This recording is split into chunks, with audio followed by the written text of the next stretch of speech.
Hello friends, this video on locomotion and movement part 13 is brought to you by examfear.com. No more fear from exam.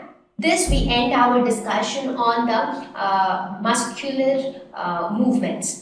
So now we will talk about the skeletal system because the skeletal system works closely with the muscular system. So now you understand why we were talking about the skeletal muscles specifically, because the skeletal muscles work in coordination with the bones of the skeletal system. So in order to understand the overall process, we need to understand the skeletal system as well. So what is skeletal system? So it forms the basic framework of the body. So it is like the rough sketch. So first you have this basic framework, and on top of this you have the flesh and the blood and all those things flowing here and there, and that is how you make up what we all are.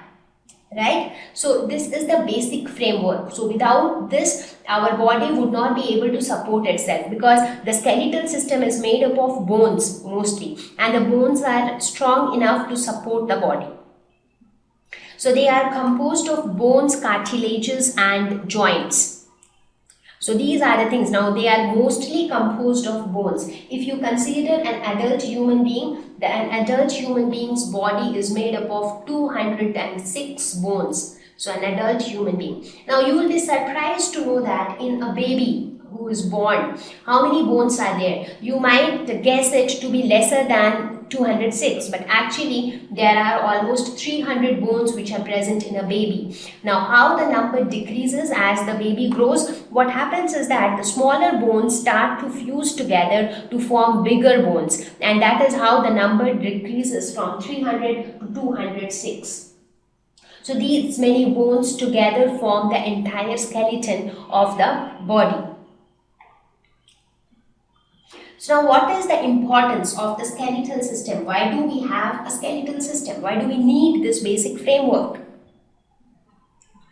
Firstly, for protection, because as I said. Secondly, because of support. And thirdly, because of movement. So these are the three important reasons why skeletal system is important. As I said, skeletal system is quite hard and rigid, so it can actually act as a protection. So it can protect the internal organs and softer tissues. So if you see, I'll just give you an example. Let us suppose if you consider this rib cage which you have in your thoracic region, this rib cage, right? Now inside this you have so many delicate organs like heart, the aorta, the blood vessels, so many things are there inside, right? So, and they are all delicate, they are all made up of soft tissues. So in order to protect them, you need some tight or tough outer covering. So that way the skeletal system can actually put the softer organs inside, and it can actually protect it. It can provide support because it gives a strong base to prevent the body from collapsing. Because when you look at your body, what do you see? You can feel the skin, you can feel the flesh which is present inside the skin, under the skin, right? And they are all soft. So for example, when you get a cut, let us suppose by mistake you get a cut on your body, what happens? It starts to bleed because it affects your skin. The skin is very soft and very like it gets damaged easily. But since you have strong bones inside, your bones fracture only when you meet some severe accident. Otherwise, they are strong enough to support your body and to prevent your body from collapsing every now and then. It helps in movement because it provides attachment point for muscles. Now we saw in the previous section that how muscles contract. Now muscles contracting alone doesn't help in the movement, because the bones need to be moved. Because if you look at your hand, it is made up of bones, right? Here you can see one long bone. Again, in the forearm, you can see two long bones. So these bones need to be moved. And how will you move these bones? So the skeletal system actually provide attachment points where the muscles get connected to the bones. So when the muscles contract, they can make the bones move. Again, the two bones get connected at points called joints. So the joints again help to coordinate the movement of the two adjacent bones. So that is how the entire movement take place. So skeletal system, these three very important functions, and that is why it is very, very significant. So now let us talk about the most important component of the skeletal system, that is bone. So let us see what is bone. So bone is a strong and non-flexible tissue. So the bone in itself is not at all flexible. It is very strong and rigid.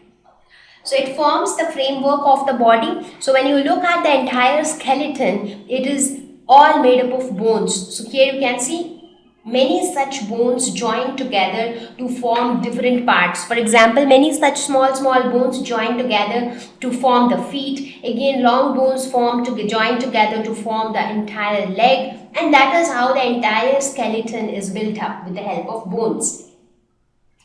And finally, this forms the basic framework of the human body.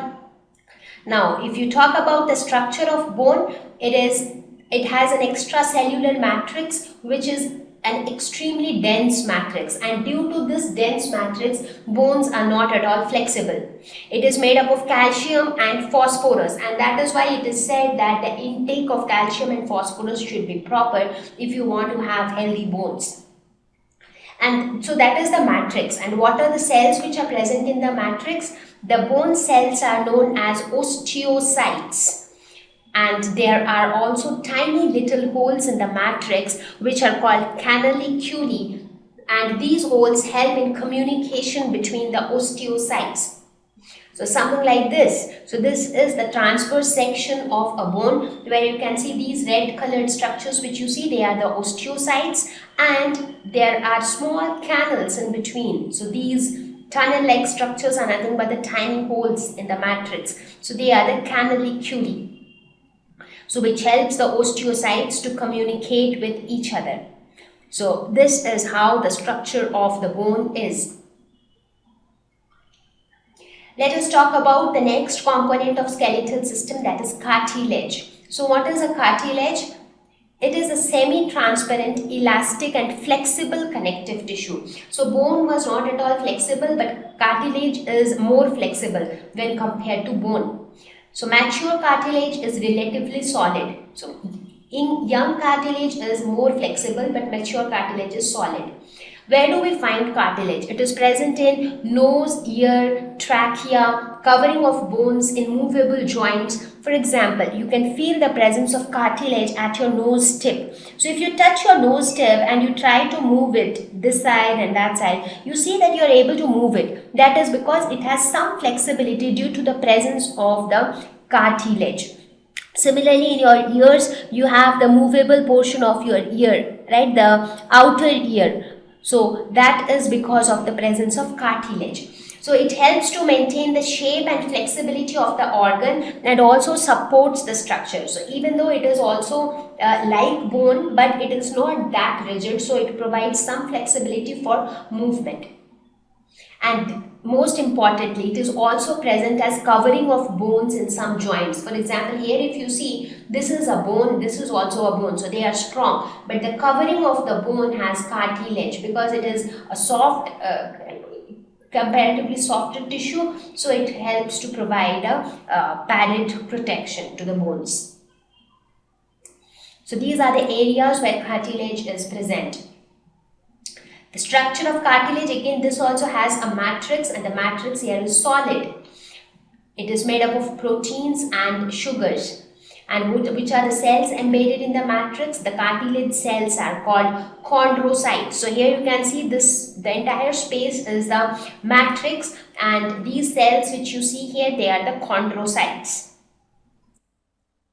Thank you. Please visit www.examfear.com to watch more videos, attempt free online test, get free study material, find tutors and mentors. Thank you once again.